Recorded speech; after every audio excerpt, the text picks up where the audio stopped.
Hemos estado estudiando acerca de la armadura de Dios, que la palabra de Dios nos dice que debemos de vestirnos los cristianos. Debemos de entender cómo opera el enemigo, ¿verdad? Y el hecho de que nosotros hayamos recibido tantas cosas, fíjense, tantas bendiciones de parte de Dios, a veces con tristeza podemos ver que no por eso quiere decir que lo vamos a hacer, que ya sabemos cómo debemos conducirnos, pero no quiere decir que lo vas a cumplir. No quiere decir que a pesar de que el poder y la gracia está a nuestra disposición, no quiere decir que lo vayas a aplicar. Entonces por eso debe de haber esa idea y en nuestra vida debemos de estar muy atentos para llevarlo a cabo. ¿Por qué? Porque hay una batalla que pelear. Hay una batalla y el enemigo siempre va a querer estorbar el propósito de Dios para tu vida, y eso se le llama batalla. Es lo que, como el apóstol Pablo describe la batalla. El apóstol Pablo mismo, a punto de morir, antes de morir, en el capítulo último de Timoteo, él dijo: he peleado la buena batalla, he acabado la carrera. O sea, y también en otra porción dice: yo estoy peleando no como quien golpea al aire. Y a Timoteo, si tú lees las cartas que le envió a su hijo en la fe, Timoteo siempre le está diciendo: sé un buen soldado, equípate como un buen soldado de Jesucristo, soporta las aflicciones. Y de manera repetida, la vida cristiana es vista como una batalla en la cual nosotros somos soldados. Cuando el Señor Jesús empezó su ministerio, ¿verdad? Durante los primeros 40 días, ¿sabes qué tuvo Jesús en su ministerio durante 40 días? No tuvo una campaña evangelística muy grande, no tuvo unos viajes misioneros, sino lo que tuvo fue batalla. El enemigo empezó a pelear con el Señor una guerra férrea, y ahí en el desierto tuvo el Señor una guerra con Satanás durante 40 días. Y la Biblia dice que el diablo durante 3 ocasiones le tentó, y él estaba dispuesto a terminar con el ministerio de Jesús. Antes de que empezara,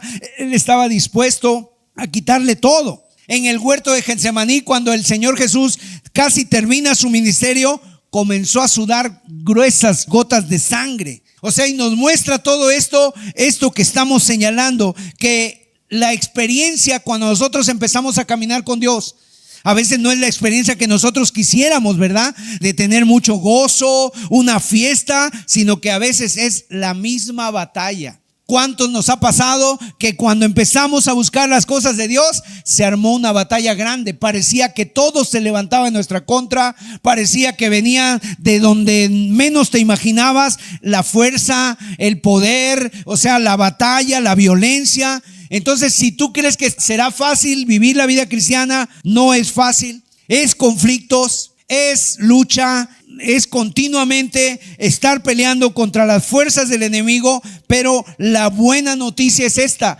que Dios nos ha dado armas, Dios nos ha dado herramientas, y entre más batallas pelees, mayor va a ser el número de victorias. Entre mayor sea el número de victorias, mayor va a ser la confianza que tú vayas teniendo en el Señor. Entre tú más sabes que Dios te va a sacar adelante, obviamente más vas a confiar en el poder de Dios obrando y operando en tu vida. Y entonces llegamos a esta sección. Acompáñame a Efesios capítulo 6, versículo 16. Llegamos a esta sección donde el apóstol Pablo dice que tomemos algo muy especial de la armadura de Dios.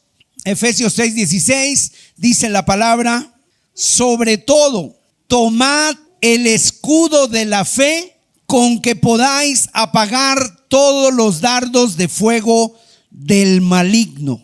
Vamos a volver a leer, porque este es donde nos vamos a centrar en esta mañana, en estudiar el escudo de la fe.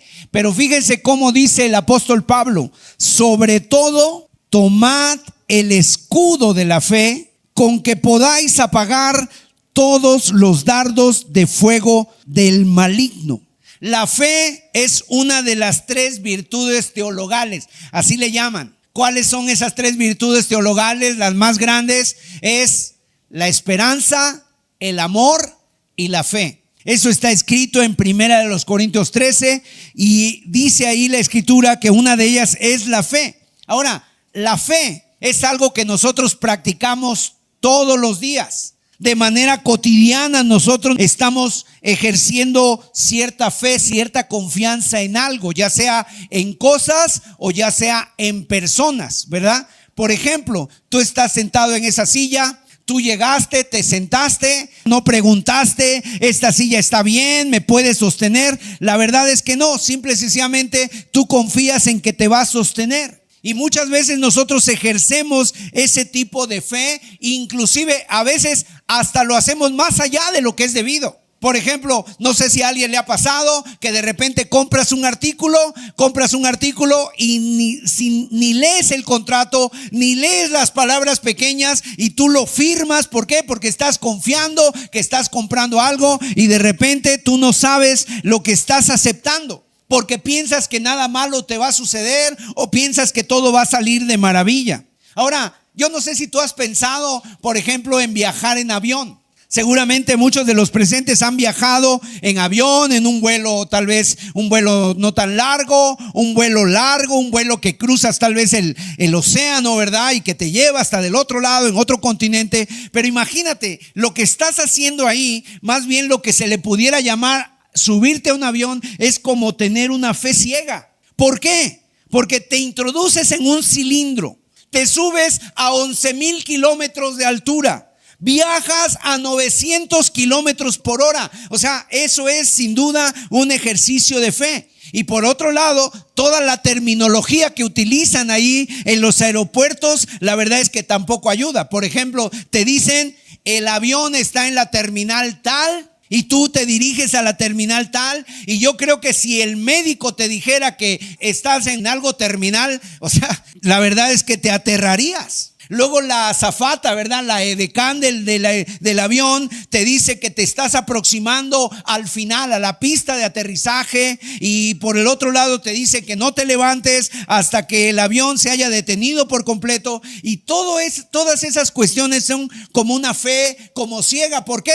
Porque tú ni sabes el nombre del piloto, no sabes tampoco el mantenimiento que ha tenido la nave, no sabes realmente cuándo fue el último mantenimiento. Es más, no sabemos absolutamente nada, simple y sencillamente nos subimos y confiamos. Y muchos hasta se pueden dormir en el avión. Te ponen ahí tu antifaz, te duermes, ¿verdad? Y vas muy tranquilo, confiando ciegamente en la persona que va dirigiendo ese avión. Ahora, la pregunta es, si nosotros podemos confiar en un piloto, aunque no lo conocemos, aunque no sabemos qué preparación tuvo, si podemos confiar en él, ¿cuánto más podremos confiar en Jesús? Amén. Podremos confiar en Jesús. ¿Por qué? Porque el Señor, Él sí no falla, a Él sí lo conocemos. Así que me gustaría hoy que pudiéramos considerar precisamente este aspecto. Es la armadura de Dios y es sobre todo el escudo de la fe. Ya hemos visto hasta ahora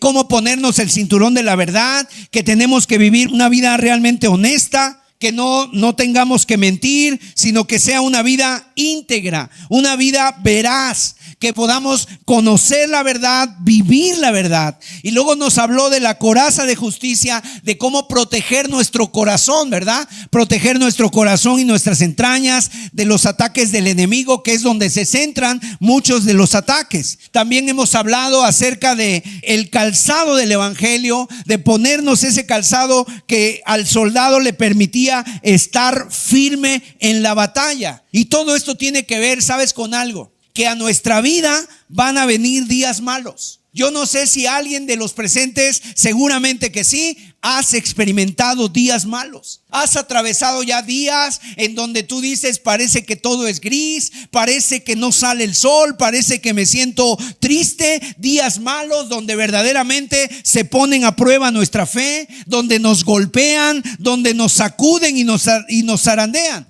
Y Pablo, el apóstol, nos dice que para poder vencer esas situaciones, lo que vamos a necesitar es toda la armadura que Dios nos ha dado. Ahora, quiero decirles algo. La armadura de Dios es una metáfora que el apóstol está hablando, ¿verdad? Es una metáfora, o sea, es un símil. O sea, tenemos nosotros que pensar en algo más allá de las piezas. No es algo físico, no es algo literal, es una metáfora. ¿Por qué? Porque yo no dudo que inclusive en algunas iglesias, yo he sabido que en algunas iglesias hasta les quieren vender a los congregantes armaduras, por favor, ¿verdad? Y que la gente se compre el escudo, y que la gente se compre los zapatos, y que se compre la coraza o la espada. No se trata de eso. Eso se puede hacer hasta negocio, la verdad. Y hay personas, tristemente hablando, hay personas que han hecho negocio con la fe. Se han enriquecido a costa de literalizar algunas cosas que son, como decimos aquí, metáforas,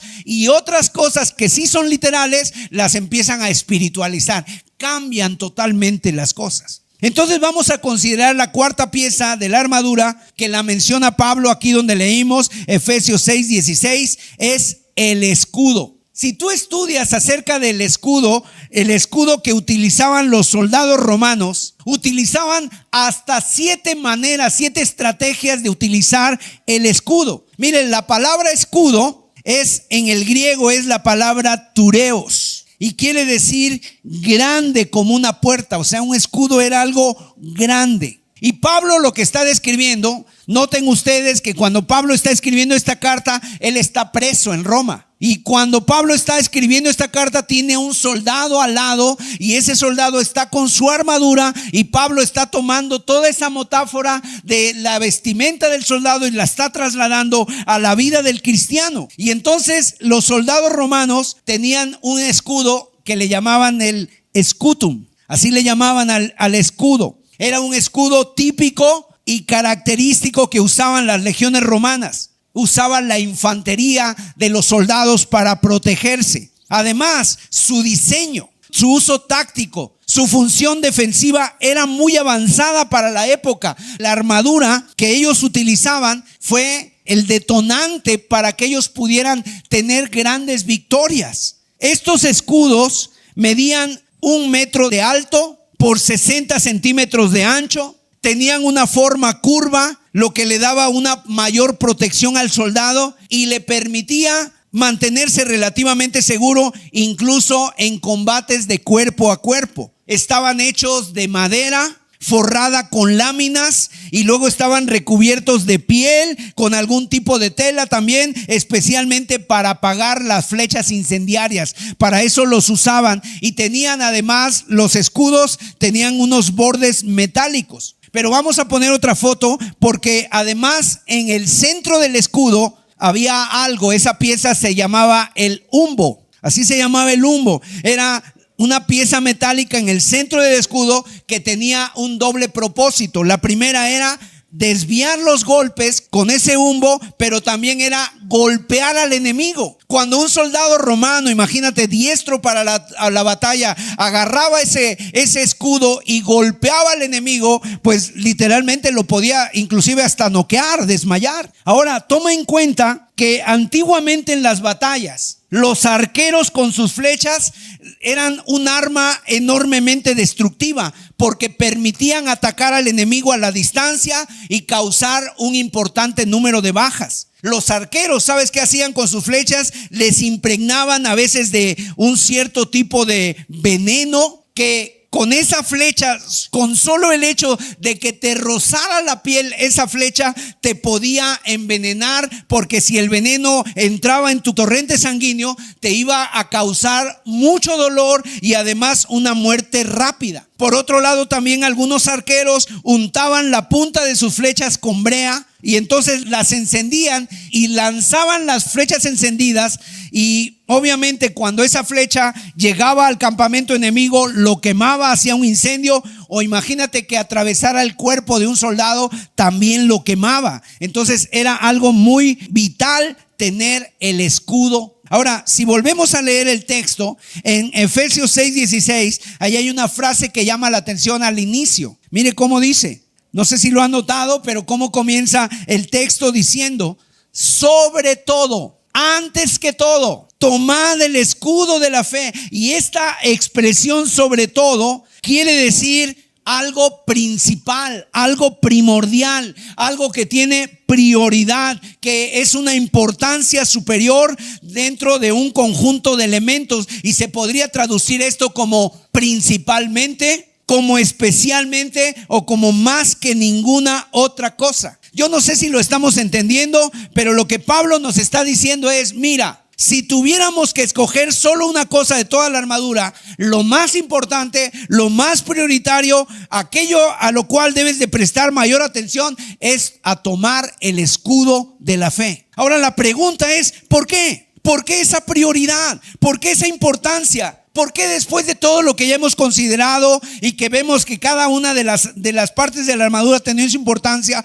por qué nos dice que sobre todo? Bueno, porque la Biblia dice que la fe es muy importante en la vida del cristiano. El justo, dice la Biblia en Romanos, por la fe vivirá. El justo por la fe va a estar en pie, porque también sin fe, dice Hebreos 11, es imposible agradar a Dios. Y sabes una cosa, desde el inicio de la creación, el enemigo, el diablo, siempre ha procurado que el hombre dude de Dios. Siempre te va a estar atacando para que tú dudes, para que tú pierdas tu fe, para que tu fe se debilite. Y aún esto lo va a hacer en los más grandes cristianos, en los más grandes hombres de Dios lo va a hacer, pero también en el nuevo convertido, el que empieza. Lo hizo con Adán y lo hizo con Eva. Y esa es la clave, o sea, mucho del éxito que tiene el enemigo en debilitarte es cuando ataca tu fe. ¿Será que Dios me ama? ¿Será que Dios está conmigo? ¿Será que Dios es verdad? ¿Será que esto es real? ¿No será mentira? ¿No será un cuento de hadas el infierno, el juicio final, la salvación de Dios, el Espíritu Santo,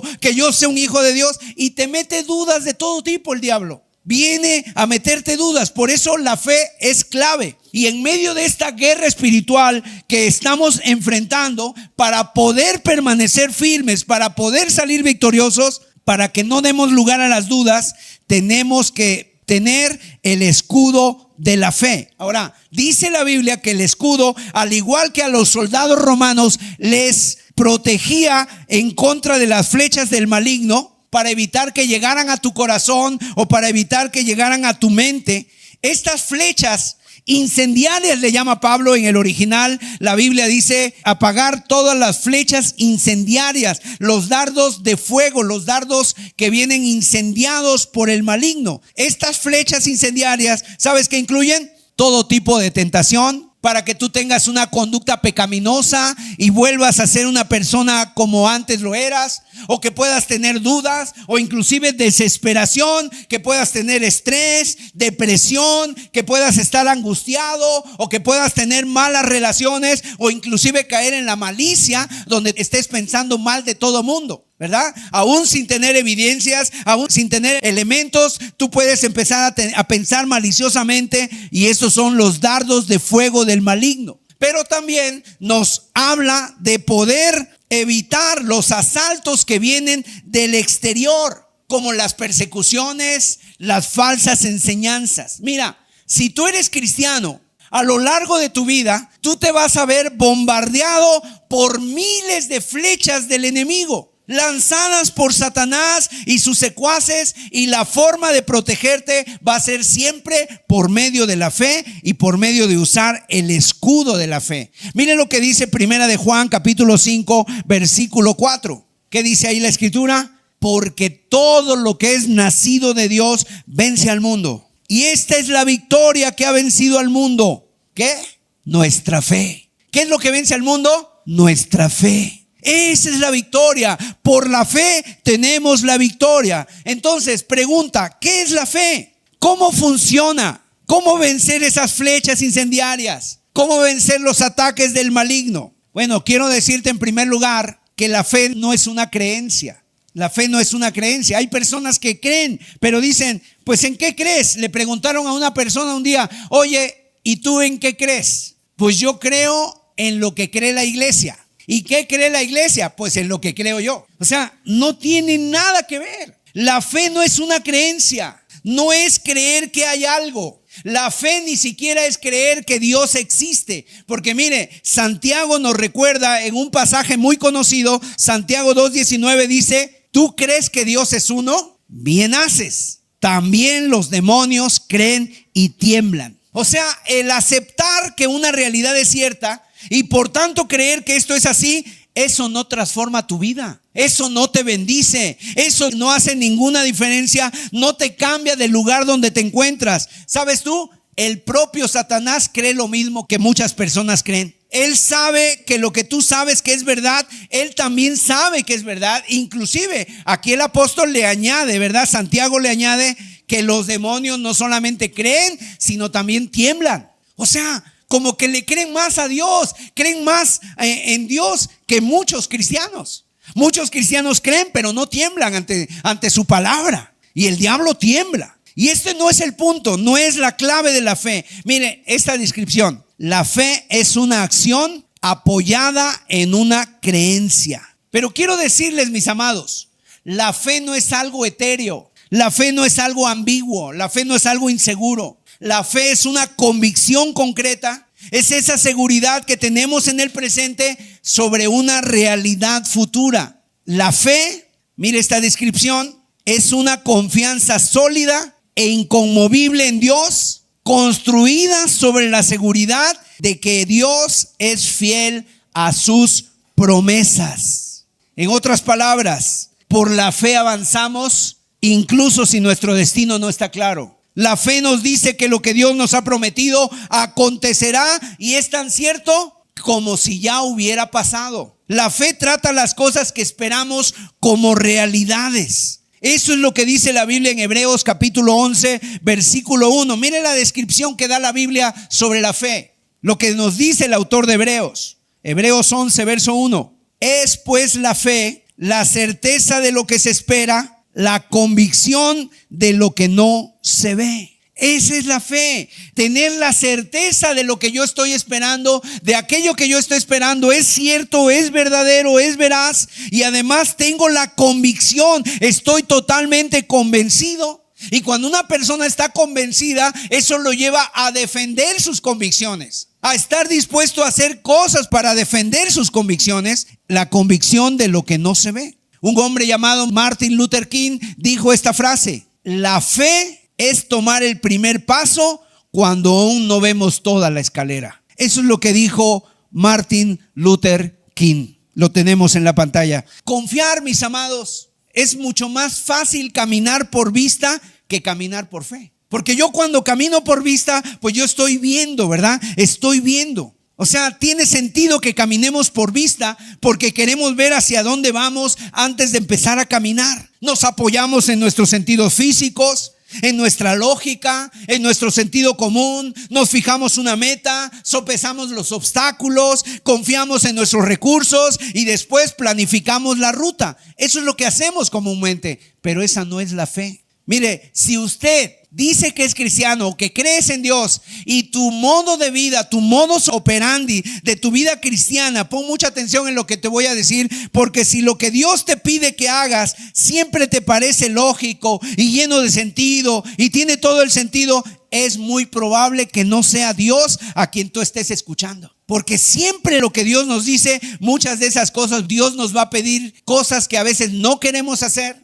Dios nos va a pedir a veces cosas que no entendemos por qué hacerlas. Inclusive Dios nos va a pedir muchas veces cosas que no sentimos hacerlas, ni queremos hacerlas. De alguna manera estamos como diciendo, ¿será lógico esto? Esa es la fe, pero confiamos en su palabra, confiamos en lo que Dios nos ha dicho. Mira Proverbios capítulo 3, verso 5. Dice la escritura: fíate de Jehová de todo tu corazón. O sea, confía en el Señor de todo tu corazón y no te apoyes en tu propia prudencia. Reconócelo en todos tus caminos y Él enderezará tus veredas. ¿Sabes cuál es la parte más difícil del caminar por fe? Es que está en esto, en no apoyarnos en nuestra propia inteligencia, en nuestra propia prudencia o en nuestro entendimiento. Quiero decirte que la fe bíblica no es lógica, pero tampoco es ilógica nuestra fe, pero sí la fe es teológica. ¿Sabes qué es lo que hace la fe bíblica? Es meter a Dios en la ecuación, es meter a Dios en medio de todo. En Hebreos 11 encontramos una lista de personas que destacaron por su fe en Dios. Y aunque no pudieron muchas veces ver la meta, ellos sabían que estaba ahí. La Biblia dice que se sostuvieron como viendo al invisible. La Biblia dice que los saludaron de lejos, dice la Escritura. La fe de ellos los movió a actuar incluso en circunstancias inciertas y temibles. Fueron capaces de tomar riesgos, fueron capaces de romper moldes, fueron capaces de inclusive sacudir sistemas y sobre todo fueron capaces de caminar por fe. Y nosotros necesitamos ser exactamente como ellos. Cuando vemos cómo describe el autor de Hebreos en este capítulo 11, podemos entender cuál es el verdadero aspecto que tiene la fe verdadera. Mire, la fe produce el sacrificio adecuado. Por la fe Abel ofreció mejor sacrificio que Caín. La fe nos capacita para caminar con Dios como Noé, como Enoc caminó con Dios en medio de mucha maldad y violencia. La fe construye un arca aun cuando no haya llovido. Eso fue lo que hizo Noé. La fe comienza un viaje de manera obediente a pesar de no conocer el destino. Eso fue lo que hizo Abraham. La fe habita en tiendas en un país extraño, Abraham. La fe busca una ciudad cuyo arquitecto y constructor es Dios mismo, lo hizo Abraham. La fe le dio fortaleza a una madre para dar a luz un hijo, aun cuando ya ha pasado la edad en la que se tienen los hijos. Eso le pasó a Sara con su hijo Isaac. La fe está dispuesta a sacrificar aquello que más amamos en obediencia. Eso fue Abraham sacrificando a su propio hijo Isaac. La fe cree en la resurrección. La fe promete que no dejará en Egipto los huesos de José. La fe se niega a ser llamado hijo de la hija de Faraón. La fe decide sufrir aflicción junto con el pueblo de Dios, Moisés. La fe estima mejor sufrir por causa de Cristo que poseer los tesoros de los egipcios. La fe abandona Egipto para dirigirse a la tierra prometida. La fe pasa por el mar Rojo como por tierra seca. La fe camina rodeando Jericó hasta que se caen los muros. La fe somete reinos, obra justicia, obtiene promesas, tapa la boca de los leones, apaga fuegos impetuosos, escapa al filo de la espada, saca fuerzas de debilidad, se hace fuerte en batallas, hace huir a los ejércitos enemigos y la fe recibe las promesas. Gloria a Dios. Y puede que cuando nosotros escuchamos, ¿verdad?, todo lo que estos hombres hicieron en sus vidas, que cómo conquistaron, persiguieron, podamos sentir a veces nuestra fe muy diminuta, muy pequeñita. Como decir, no, mi fe la verdad no es nada. Pero mira, no te preocupes. Si no tienes esa fe, mira, lo importante es que tu fe puede crecer, porque la fe es eso. La fe no es estática, la fe no nada más es así, sino que la fe puede crecer. El apóstol Pablo escribe en la segunda carta a los Corintios. Vamos a ver capítulo 10, verso 15. Y el apóstol Pablo le está escribiendo a los Corintios y les dice: no nos gloriamos desmedidamente en trabajos ajenos, sino que esperamos que conforme crezca nuestra fe, seremos muy engrandecidos entre vosotros conforme a nuestra regla. O sea, ¿qué esperaba Pablo de los Corintios? Que su fe creciera. Y mire cuál es lo hermoso. 1 Tesalonicenses 3:10 les dice Pablo que los quiere visitar para fortalecerles y para darles lo que les falta en su fe. Dice el versículo 10: orando de noche y de día con gran insistencia para que veamos vuestro rostro y completemos lo que le falta a nuestra fe. Pablo está diciendo: yo quiero que su fe sea completada, que su fe sea complementada, lo que les falta a su fe. Y en la segunda carta de Tesalonicenses, en el capítulo 1, verso 3, mire lo que dice: debemos siempre dar gracias a Dios por vosotros, hermanos, como es digno, por cuanto vuestra fe va creciendo y el amor de todos y cada uno de vosotros abunda para con los demás. ¿Qué le había pasado a los tesalonicenses? Que en la primera carta les dice: yo anhelo que su fe crezca. En la segunda carta ya había crecido su fe. Entonces tu fe puede crecer, mi amado. Si tu fe es pequeña, no te preocupes, puede crecer, puede desarrollarse, puede ir a más. Ahora, qué importante es la fe. En el Nuevo Testamento, en los evangelios, nos narran que hubo 2 ocasiones en que Jesús se asombró o se sorprendió por la fe y por la falta de la fe. O sea, lo que más asombra a Jesús es la fe, y lo que más le asombra y le maravilla al Señor Jesús es la falta de fe. Vamos a ver Mateo 8:10, y ahí vemos a un centurión romano, un gentil, un pagano. Esta fe que tuvo fue tan extraordinaria en su convicción. ¿Qué pasaba con este centurión romano? Que él tenía a su siervo enfermo. Su siervo estaba moribundo, era un siervo al cual él amaba.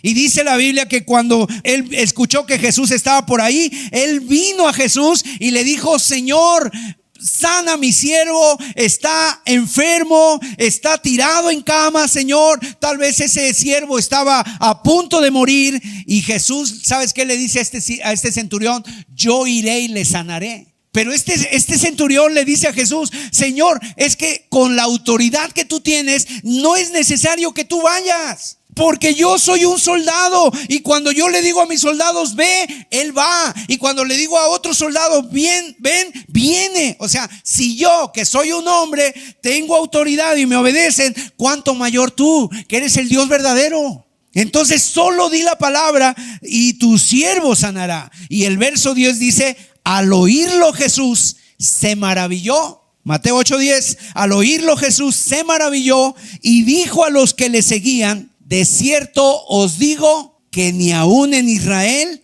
he hallado tanta fe. Gloria a Dios. Basta, Señor, con que digas tu palabra. Él conocía la autoridad, él sabía quién era. Bastaba con que dijera su palabra y mi siervo sanará. Entonces ese gentil, que verdaderamente, mis amados, no se podía esperar que tuviera fe, porque era una persona ajena al pueblo de Dios, ajena a los mandamientos, ajena a las promesas, ajena al pacto. Sin embargo, expresó su fe de una manera asombrosa, confiando en el poder de la palabra, en la autoridad de la palabra de Jesús. Y en segundo lugar, la segunda vez que Jesús se sintió asombrado, sorprendido por algo relativo a la fe, fue por la incredulidad. Mire lo que dice Mateo 13:58. Jesús va a Nazaret. A Jesús se le llamaba Jesús Nazareno, porque él se crió en Nazaret. Jesús nació, si sabes dónde nació Jesús, ¿verdad? Él nació en Belén, pero sus padres vivían en Nazaret. Y entonces allá se fueron a vivir y ahí fue donde se crió. Ahí fue donde lo conocieron. Lo conocían desde niño, conocían de todo de él, el taller donde trabajaba, la carpintería a la que se dedicaba. Allí eran su pueblo, le conocían. Pero cuando llegó a Nazaret para bendecirlos, dice la Biblia, y no hizo allí muchos milagros a causa de la incredulidad de ellos. Entonces, lo que más le sorprende a Jesús es la fe y la falta de fe. Aquellos que debieran tener fe, aquellos que le conocían, aquellos que se pudiera esperar que deberían tener fe, no la tenían. Así que nosotros, mis amados, si tú quieres asombrar a Jesús, si tú quieres maravillar a Jesús, entonces un buen comienzo va a ser tener fe en Él. Y si tú quieres vencer tus temores, vencer tus debilidades, tú necesitas fortalecer tu fe y tu confianza en el Señor.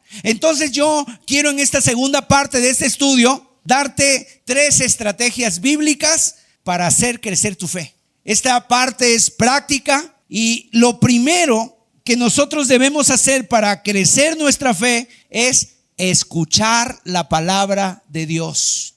En primer lugar, escuchar la palabra de Dios. Romanos capítulo 10, verso 17. Mire lo que dice el apóstol Pablo escribiendo a los romanos: así que la fe es por el oír y el oír por la palabra de Dios. Ahora, tampoco quiero que tengan una expectativa más allá de lo que dice la Biblia. No quiero decir el texto que todos los que oigan la palabra de Dios se van a convertir en cristianos. No, eso no está diciendo el texto, sino que lo que dice es que esa fe no puede existir a menos que haya un mensaje sobre la realidad de quién verdaderamente es Dios. Eso es lo que está diciendo, que tú sepas quién es Dios, lo que Él ha hecho, lo que Él ha prometido hacer. De hecho, el pasaje, si tú lees unos versículos más atrás, el pasaje está hablando de que cómo creerán si no habrá quien les predique. ¿Y cómo serán salvos si no invocan el nombre del Señor? ¿Cómo invocarán a aquel de quien no han oído? O sea,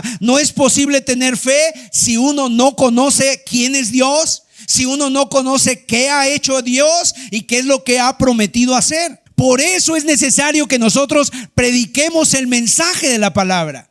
Es necesario que compartamos y es necesario que cada cristiano comparta con las personas, ¿verdad?, quién es Dios. ¿Para qué? Para que la gente pueda depositar su fe en Jesús. Aquí el apóstol Pablo está identificando una necesidad fundamental en la vida de los cristianos. La fe que es generada por el hecho de escuchar la palabra de Dios. Y quiero decirles esto. Esta es una poderosa razón que nosotros tenemos para no dejar de asistir a congregarnos. En Hebreos también lo dice, Hebreos 10:24, dice que no dejando de congregarnos como algunos tienen por costumbre, ¿verdad?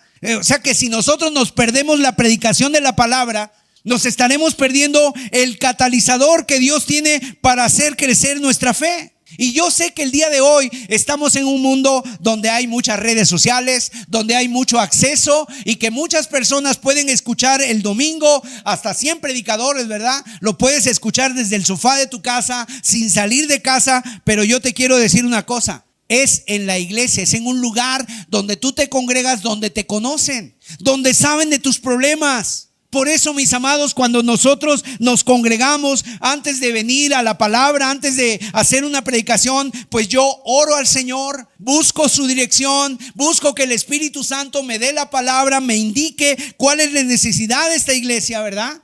Y en lo personal yo le hago así. ¿Por qué? Porque yo digo, la gente viene, Señor, tú dame la palabra para ellos, la palabra que él necesita, que ella necesita, que se adecue a su necesidad.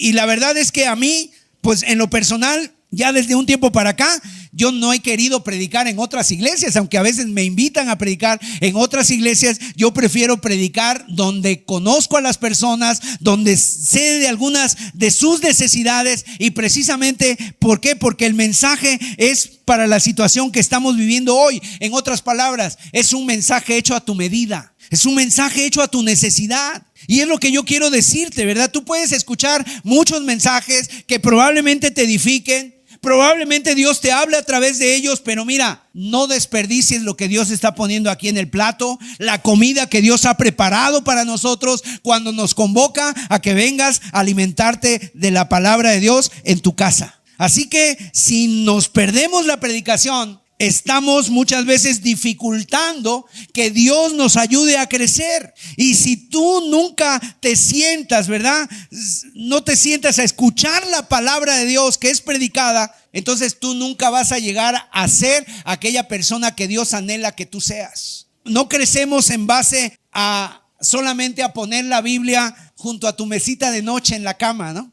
No creemos que tú crezcas. Qué bueno fuera, ¿verdad?, que creciera tu fe poniendo tu Biblia al lado de tu almohada. Oye, yo me pongo hasta 2. Pero no es así como crecemos. Tampoco crecemos en nuestra fe en base a experiencias emocionales. La fe va creciendo y se va haciéndose más profunda a medida que escuchamos la palabra de Dios.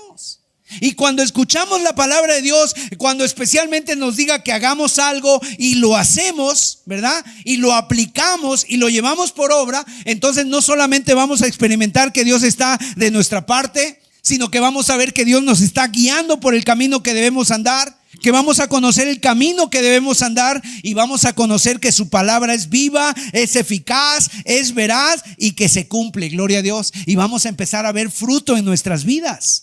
¿Qué te parece, por ejemplo, David?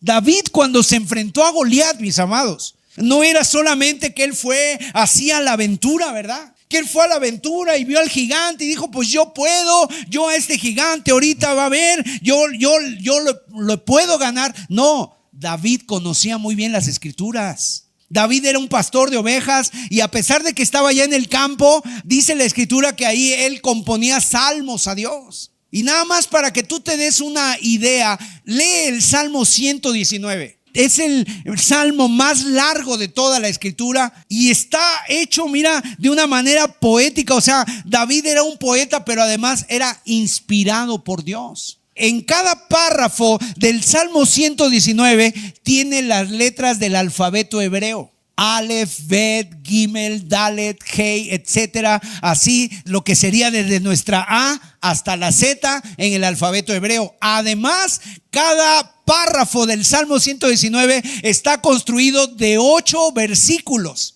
Y cada versículo en el hebreo está escrito de forma muy poética, que cada párrafo empieza con la letra que está teniendo en ese párrafo. O sea, es algo espectacular, es algo maravilloso. Él no fue accidental, sin duda. Él se pasó tiempo meditando para poder construir ese salmo. El Espíritu Santo lo ayudó. Y seguramente en su casa le recordaban la palabra de Dios. Seguramente conocían las historias del pueblo de Israel, cómo Dios hizo milagros, la mano poderosa de Dios moviéndose. Seguramente él sabía acerca de la ley, tenía que saber y sabía cómo tenía que cumplirla. Acuérdate que los israelitas en las puertas de sus casas tenían ahí versículos de la Biblia. Dice que les había hecho flecos para que no se olvidaran de la ley de Dios. Hay un caso en la Biblia muy espectacular, muy particular, donde hallan a un hombre tomando leña en el día de reposo. Y entonces lo llevan ante Moisés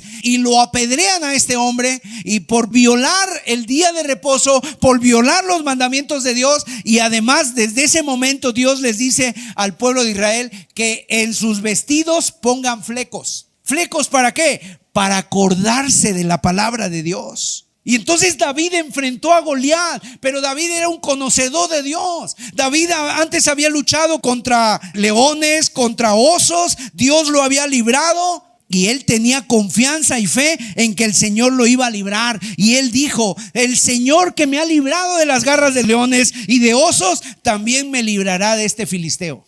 Mire lo que dice Daniel 11:32.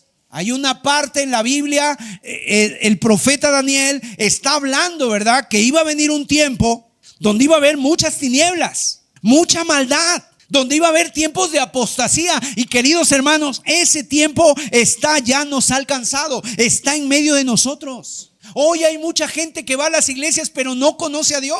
Se han hecho un Dios a su propia imagen, a su propio entendimiento, y es un Dios a veces como de Walt Disney. Es un Dios que se parece a Santa Claus, es un Dios que se parece, no sé, a los Reyes Magos. Y ese es el Dios que adoran. Es un Dios de juguete, que ellos salen y como que Dios se quedara en el templo, salen ellos a vivir como se les da la gana. Pero ese no es el Dios de la Biblia. Miren lo que dice la escritura, Daniel 11:32. Con lisonja seducirá a los violadores del pacto, mas el pueblo que conoce a su Dios se esforzará y actuará.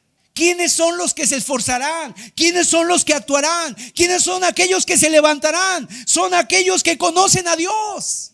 El pueblo que conoce a Dios, el pueblo que sabe quién es Dios, el pueblo que sabe cómo enfrentar a los gigantes. Ese es el que se esforzará, ese es el que actuará, ese es el que brillará en medio de las tinieblas. Aquellos que por medio de la palabra, ¿verdad?, escuchada, leída, estudiada, memorizada, analizada, ellos crecerán en su fe. Pero el pueblo que no conoce a Dios, mis amados, se van a quedar agachados. Se van a quedar ahí tristes porque no saben lo que Dios es capaz de hacer. A la primera de cambios van a huir como el ejército en el tiempo de Goliat, que todos estaban escondidos hasta que llegó este jovencito y mató al gigante. El pueblo que conoce a su Dios se esforzará y actuará. El pueblo que conoce a su Dios es capaz de cerrar las bocas de los leones. Es capaz de darle a un muchacho victoria sobre los osos, victoria sobre los leones y vencer a cualquier gigante. Gloria a Dios. Es el Dios que te puede dar fe a ti para ver la salvación de tus familiares, aunque estén sumidos en las drogas, en el pecado, en lo más profundo, porque nuestro Dios es un Dios todopoderoso. Alabado sea Dios. El pueblo que conoce a su Dios se esforzará y actuará. En segundo lugar, la fe crece con nuestros problemas. Y aquí ya entro yo en un conflicto, ¿verdad? Porque ninguno de nosotros quiere problemas. Hermano Sergio, ¿más problemas? Porque nosotros queremos tener relaciones felices, queremos tener trabajos bien remunerados, ¿verdad?, donde nos sintamos realizados, queremos tener buena salud, hijos obedientes. Y a veces los problemas impiden que haya todo esto, ¿verdad? A veces los problemas vienen y nos golpean como tormentas, traen oleadas de temor, de turbación, y llega un problema y sentimos que nos mueven el tapete, nos mueven el piso. Pero también los problemas nos llevan y nos enseñan a apoyarnos más en Dios. Porque es ahí donde se prueba la fe, en medio de los problemas. Hacen crecer nuestra seguridad en la realidad de Dios y en su participación en nuestras vidas. Fíjate, en una ocasión un hombre dijo estas palabras. Estaba a punto de perder toda su carrera, su familia. Estuvo a punto de perder todo lo que él tenía, declararse en bancarrota literalmente, y con eso se iban a venir grandes problemas. Y él dijo esta frase: yo siempre supe que Jesús es todo lo que necesitaba para salir adelante. Sin embargo, uno nunca sabe en realidad que Jesús es todo lo que necesita hasta que Jesús es todo lo que uno tiene. En otras palabras, mis amados, a veces nuestra tendencia es confiar en nosotros mismos, es aprender de acuerdo a nuestro propio entendimiento. Pero cuando aparece un problema que es mayor que nuestra capacidad para manejarlo, esa situación entonces es cuando nos enteramos de que nuestros propios recursos son inadecuados, que no podemos confiar realmente en Jesús, mientras no dejemos de confiar solamente en nosotros mismos. Y eso es lo que más nos cuesta. A veces, hermanos, seguramente a ti te ha pasado, a mí me pasa tristemente, que cuando estamos en un problema, lo primero que nos sale el instinto de actuar, ¿verdad? Conforme a nuestra prudencia, de hacer aquello que a mí me parece más sabio, hacer aquello que yo creo que es el sentido común, lo que parece que mejor va a resolver la situación. Yo no sé si les pasa a ustedes, pero cuando uno tiene una dificultad, de repente quieres empezar a buscar el apoyo rápido, llamarle a fulano, llamarle a fulanito, llamarle a una persona. ¿Y qué pasa al final? Que al final a veces Dios permite que los problemas no se solucionen, que nada sirva, que fallen las personas, que las personas que buscaste no contesten, que simple y sencillamente no estén disponibles. Y cuando ya has agotado todos tus recursos, cuando ya no te quedan a quién pedirle ayuda, cuando ya no tienes ninguna idea más que poner en práctica, cuando ya no te queda ni más fuerza y el agua literalmente te está llegando al cuello, entonces es cuando tú clamas y le dices: Señor, o me sacas de aquí o yo me muero, Señor. Señor, ya no puedo más. Señor, yo no tengo ya nada en que agarrarme. Señor, dependo de ti. O me salvas o me muero. Y en la experiencia personal, mis amados, yo te puedo decir que Dios muchas veces nos saca de esa situación de una forma que nunca hubiéramos pensado de cómo iba a venir, ¿verdad? Pero Él encuentra la solución y Dios nos saca adelante. ¿A cuánto les ha pasado esa experiencia, amado? Porque Dios tiene 1,000,000 de formas de sacarnos adelante con su poder y su gracia. Y sabemos que Él es fiel, gloria a Dios. Él es fiel. Pero lo importante, mis amados, es que muchas veces nosotros tenemos que llegar no solamente a decir: yo confío en ti, Señor, sino más bien a entender que es lo único que nosotros tenemos. Es Él al que tenemos. Y entonces, ¿qué tenemos que hacer, mis amados? Cuando vengan los problemas, ríndete al Señor. Humíllate al Señor. Mejor no busques ayuda. Vana es la ayuda del hombre. Maldito el hombre que confía en el hombre. El Salmo 121 que dice: alzaré mis ojos a los montes. ¿De dónde vendrá mi socorro? ¿De los montes? No, mi socorro viene del Señor, que hizo los cielos y la tierra. No dará tu pie al resbaladero, ni se dormirá el que te guarda. Dice: Jehová es tu sombra a tu mano derecha. Gloria a Dios. O sea, tu sombra, mis amados, ahí está. ¿Alguna vez la has dejado? Tu sombra te persigue. Bueno, así está diciéndote Dios: yo estoy así contigo como tu sombra. Y aun cuando la luz llega y no ves tu sombra, pero el Señor está ahí, gloria a Dios. Entonces por ahí debemos de empezar. Y entonces te ahorrarías todo ese proceso doloroso, ¿verdad? De estar ahí angustiado, esperando que la solución no llega. Y sabes, mis amados, a veces nos preguntamos: ¿pero por qué no podemos cambiar? ¿Por qué no podemos confiar en el Señor a la primera, en lugar de andar buscando? Entiendo, hermanos, que a veces somos muy cabezones, que a veces somos muy torpes, y que Dios tiene una forma de trabajar con nosotros, y que es llevarnos por ese camino hasta el fin, hasta que seamos conscientes de que Dios es lo único que yo necesito. Pero la única forma en la que llego a saber que Dios es lo único que necesito es cuando Dios es lo único que tengo, y ya no tengo más nada más que Él. Gloria a Dios. Que así nos pasara, mis amados. Que no sea Dios solo lo que necesitas, sino que sea lo que tienes. Dios usa nuestros problemas para hacer nuestra fe más profunda en Él, para hacernos crecer en la fe. Y fíjense lo maravilloso, y es lo que más me sorprende, que a pesar de que muchas veces le somos infieles, a pesar de que muchas veces andamos buscando por otros lados, cuando venimos a Jesús, Él nos está esperando. A pesar de que le ignoramos, a pesar de que hemos buscado ayuda en otros, en lugar de buscarla en Él, a pesar de que lo tomamos como nuestra última opción, miren, mis amados, Él no se siente ofendido. Él nos dice, ¿verdad? No te dice como te dijera cualquiera, sí, claro, como ya fuiste con todos y te fallaron, entonces vienes conmigo. Él no dice eso, sino que nos trata con amor y gracia, y con brazos extendidos nos está esperando. Bendito sea su nombre. Y finalmente, la fe crece en comunidad.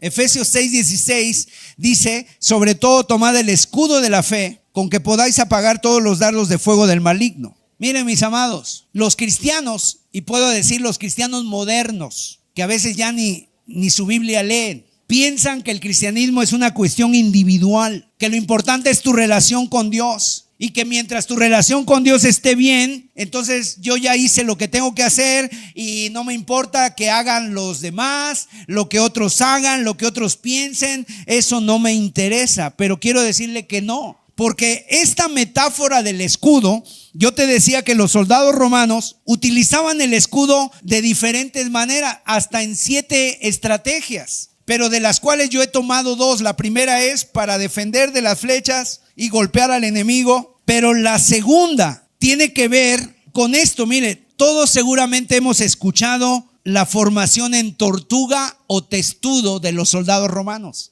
Literalmente se cubrían el uno con el otro. Así pasaba con los soldados. El escudo romano fue una de las claves para el asombroso éxito militar que tuvieron. Su diseño, especialmente su uso táctico, fue innovador en la época en la que surgió, en esos primeros siglos, ¿verdad? Y le dio al ejército romano una ventaja sobre sus enemigos, que terminó siendo decisiva para obtener victorias. Es decir, que el escudo de un soldado, cada uno tenía su soldado, pero por su diseño encajaban con los otros escudos y formaban filas continuas, literalmente sin huecos. O sea, no había puntos por los que pudieran entrar las flechas del enemigo ni las lanzas. Entonces ellos le llamaban a esto la formación tortuga o testudo. Y ahí estaban los soldados. La usaban cuando se aproximaban a las murallas y estaban ahí los arqueros lanzando sus flechas o sus lanzas, pero ellos estaban cubiertos. La formación en bloque, usando los escudos como murallas móviles para empujar y desorganizar al ejército rival hasta atacarlos con la espada. El escudo, el scutum, es decir, este escudo permitía al ejército romano combatir como una unidad más que como guerreros individuales. Yo no sé si usted esté captando aquí la idea, pero Pablo está usando esta metáfora para decirnos, ¿verdad?, que el escudo también sirve para estar encajado con el soldado, el que está a tu lado, o sea, con tu hermano. Cuando es utilizado en unidad con otros. En nuestras batallas espirituales, mis amados, no hay lugar para llaneros solitarios. Si tú esperas protección sin unirte al grupo, sin marchar en unidad y sin formar parte del ejército, yo te quiero decir, tú vas a ser derrotado. ¿Por qué? Porque a veces, mire, y es cierto, yo creo que lo hemos experimentado, a veces Dios nos fortalece cuando estamos totalmente solos, en medio de nuestra habitación, y es cierto, ¿verdad? Pero con frecuencia Dios nos fortalece mediante la presencia de otras personas en nuestra vida. ¿A cuánto les ha pasado eso? Que Dios nos bendice solos, pero Dios nos ha bendecido más cuando estamos en compañía de otros cristianos. ¿Y sabes por qué? Porque tú no lo sabes todo, porque tú no lo puedes hacer todo, y además porque tú no tienes todos los dones. Los dones de Dios, Dios ha decidido repartirlos en toda su iglesia, en cada miembro, para que cada uno de nosotros pueda ser de bendición a otros, pero también para que cada uno de nosotros pueda ser el canal por el cual Dios te ministre a ti y nos dé una palabra de sabiduría, o nos trate con misericordia, o provea para nuestras necesidades. Qué bueno fuera, ¿verdad?, que viniera un ángel a darnos pan y agua como Elías. Pero no siempre es así. A veces el ángel tiene nombre y es el nombre de un hermano. Que viene Dios a través de ese hermano y viene a traerte una palabra de consuelo, una palabra de ayuda, una oración por ti. Viene a consolarte, viene a animarte, viene a exhortarte, viene a dirigirte. Gloria a Dios. Así es como Dios usa. Entonces, no sé por qué a veces tenemos una visión de que, bueno, si yo necesito algo, pues Dios que me envíe maná del cielo. Y entonces de forma milagrosa, ¿verdad? Que yo esté en mi habitación y ahí de repente venga un ángel y me dé lo que yo necesito. Puede ser la experiencia de alguien, no lo voy a discutir. Pero generalmente Dios no actúa así. Dios, en nuestra experiencia, cada vez que Dios ha querido tratar algo con mi vida, Él ha tomado a un hermano con un don determinado y me ha dado lo que yo necesitaba. A veces consuelo, apoyo, fortaleza, sabiduría. Es así como Dios actúa con su iglesia. Por eso somos un pueblo, somos un cuerpo en Cristo. Mire, hay un libro que yo le recomiendo, no es muy grande, se llama Vida en Comunidad. El autor es Dietrich Bonhoeffer y él escribió varios libros y uno de ellos es este que se llama Vida en Comunidad, y él dice lo siguiente: los cristianos necesitan otros cristianos que les hablen la palabra de Dios. Los necesitan una y otra vez cuando se llenan de incertidumbre y se sienten descorazonados. Necesitan otros cristianos que sean portadores y proclamadores de la palabra divina de salvación. Gloria a Dios. En Marcos capítulo 2 hay una historia donde Jesús sana a un paralítico. Y es claro en este ejemplo el poder transformador a través de una fe compartida. Jesús resulta que ese día llegó a Capernaum. De repente la multitud llegó a ser tan numerosa que ya no cabía ni un alma más en aquella casa. El lugar estaba repleto, la puerta estaba bloqueada. Y entonces, ¿cómo un hombre paralítico podría abrirse paso entre toda esa multitud para llegar a Jesús? Humanamente era imposible. Pero mira, este hombre no estaba solo. Tenía 4 amigos que creían con todo su corazón que Jesús podía sanarlo. Y la fe de estos amigos no solamente quedó en palabras ni en buenas intenciones. La fe de ellos se convirtió en acción. Juntos decidieron hacer lo impensable. ¿Sabes qué hicieron estos hombres? Llegaron, tocaron la puerta, no cabía un alma. Vieron por la ventana, tampoco. Vieron por todos lados, dijeron no hay manera. Pero entonces dijeron, por el techo. Y estos hombres literalmente fueron los rompetechos. Y ojalá y aquí haya entre nosotros rompetechos también. Ellos rompieron la barrera física que los separaba de Jesús y con determinación hicieron descender a su amigo frente al maestro. De repente Jesús está en medio de la sala predicando y en un momento empieza a hacerse un hoyo allá en el techo. ¿Qué pensarías tú de eso, no? ¿Hacen un hoyo en el techo de tu casa? Y ahí está, y entonces cada vez el techo es más grande, y en un momento aparece la camilla y estos hombres que la están agarrando, seguramente habían asegurado al paralítico, estaban agarrando la camilla desde allá y empezaron a bajar al paralítico por el techo. Mira, dice Marcos capítulo 2 verso 5. Al ver Jesús la fe de ellos, dijo al paralítico: hijo, tus pecados te son perdonados. Pero quiero que noten ustedes, miren el texto, al ver Jesús, o sea, no fue la fe del paralítico la que movió el corazón de Jesús, fue la fe de ellos, la fe de los amigos, la fe compartida, la fe vivida en comunidad. Juntos formaron una red que fue capaz de sostener a uno que no podía sostenerse a sí mismo. Y ese es el poder de la unidad, gloria a Dios. Qué importante es contar con esos amigos. Los amigos verdaderos, ¿quiénes son? Los que te llevan a Jesús. La fuerza de una fe que se vive en comunidad. ¿Y cómo termina la historia? Jesús no solamente perdona los pecados de este hombre. Y Jesús dijo, para que vean que el Hijo del Hombre tiene poder para perdonar pecados, le dijo al paralítico: toma tu lecho y vete a tu casa. Gloria a Dios. Así que yo te animo a que no camines solo, a que no creas solo, a que no pelees solo, sino únete, ora, comparte, déjate cargar, porque cuando los cristianos unen su fe, los cielos se abren, gloria a Dios.